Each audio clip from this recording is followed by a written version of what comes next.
Стефан, како што знаеме, најголеми реформи, да речеме, во образованието ги направи ВМРО ДПМН, односно добри дела по кои што ќе се памети оваа власт во последниве 10 години.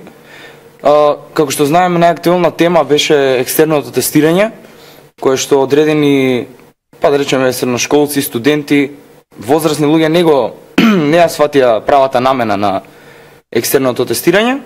Екстерното беше направено за да биде да го подобри учењето на децата. Бидејќи како што знаеме уште од порано, уште од 90-тите години, оние луѓе кои што беа така подобро ситуирани, може да си дозволат дали на професорите, дали на други луѓе во училиштата, некако на одреден начин да своите деца кои што се послаби со учење да помогнат со парични средства да ги направат нивните оценки да бидат петки. На тој начин наставниците и професорите во основните и средните училишта, тие деца што имаа знаење, им ставаат тројки, четворки, а оние деца кои што нема доволно знаење, туку нивните родители биле некои познати, дали бизнисмени, дали јавни личности, мора да им стават петки, односно беа на некој начин тие принудени. Заради тоа, екстерното тестирање беше воведено, не за децата да се мачат, туку за да им помогнеме на некој начин професорите да немаат страф, да речеме, да ги одбијат оние луѓе кои што ќе сакат на таков начин да им помогнат своите деца со оценки. Бидејќи ако некој дојде и сака да му поправи оценка кај професор некој за неговото собствено дете, со екстерното тестирање, затоа и беа и направени и како на пример нека да речеме казна за професорот доколку го оцени детето со петка, а тој добие двојка или тројка на екстерното тестирање. Тоа беше на еден начин да се одбранат професорите пред луѓето кои што ќе побараат да им се покачи оценката, да речат доколку вие сакате да му ставам јас на вашето дете петка, а реално заслужува двојка или тројка, мене ќе ми скратат од плата и ќе не може да си ја земе платата која што ја заслужува. Целта беше на децата со собствен труд да научат за долгорочен план. Не да научат денес и да го заборават утре веќе тоа што го училе, туку да го научат за долгорочен план, бидејќи утре кога излезат тие на пазарот, треба да имаат знаење, а не да го заборават тоа, па подоцна трудот да не им се исплати. Односно да не живеат на грбот на своите, да речеме, познати родители. Вела дека екстерното тестирање, односно средношколскиот пленум кој беше направен, измислен, рече дека екстерното тестирање било мачење за децата. Воопшто не се согласувам дека било мачење, бидејќи тоа на еден начин го оценуваше знаењето во текот на целата година со одредени прашања, со труд кој што детето го учело низ целата година и треба да го даде на крајниот испит на учебната година. Кога велам дека кажувале дека се мачат, за нив мачење е се што прават во Македонија.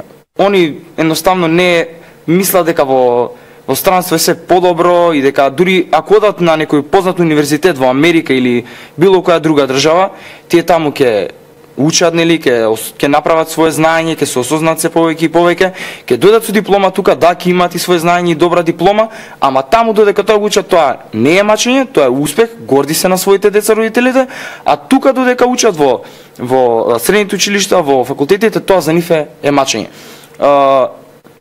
Затоа и се воведи, како што знаеме сега, и Кембридж наставата во основните училишта, треба да се воведе во средните, но слушнавме дека министерката нема да го воведе воопшто, Кембридж наставата во средните училишта, и тоа ми беше мене тоа што на кој што сакам да алудирам, дека екстерното не е направено за да се наштети на децата, туку да се доведе се подобро, односно тие со собствен труд, со собствено знаење, да можат утре ден да бидат луѓе, а не да живеат на грбот на своите родители.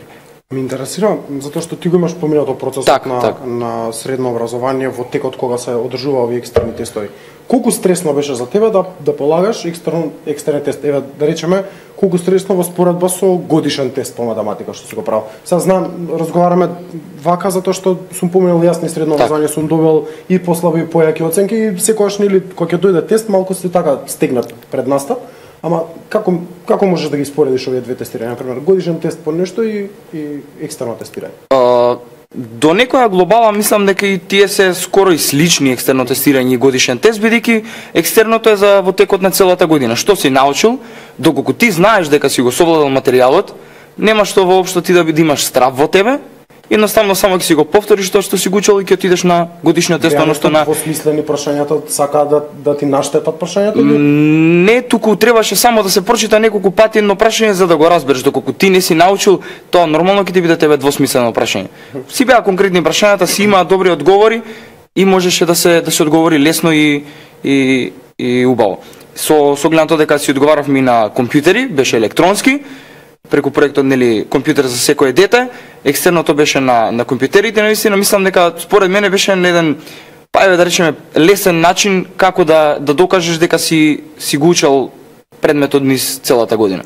И уште еден аспект баш од тестирањето ме интересира, колку сметаш дека учениците беа на едно исто ниво за време на тестирањето во споредба со тоа што го кажа претходно дека децата на елитата, на функционерите биле во една подредена во една надредена, тоест положба, имале една поповолна положба пред професорите. Колку сега мислиш дека имаат влијание професорите во текот на екстерното и дали некако на некој начин се избалансира, дали дете доаѓа од нормално просечно семејство или доаѓа од дете на доктори или дете на бизнисмени? Колку тука мислиш дека има ефект? Тоа беше целта која што екстерното тестирање требаше да воведе. Децата да бидат на еднакво исто ниво, со сопствено знаење, со сопствен труд, да покажат дека самите знаат. Како што кажам, не да бидат на грбот на своите родители, него самите да излезат пред екстерното тестирање или тестот од целата наставна година, да го покажат своето знаење, да видиме дали тие знаат. Бидејќи лесно е да дојде некој, нели, како што кажав, човек од елитата и да направи притисок врз професорката, со екстерното тестирање тоа го немаше. Бидејќи ако сака да му стави петка професорката, тој добие тројка, неиза на некој начин ќе и беше одземена нели платата, како еден вид казна, и така има тие своја можност да не го направат тоа што сака да го направат родителите на децата. Ти благодарам Тино за исцрпниот одговор. Ќе се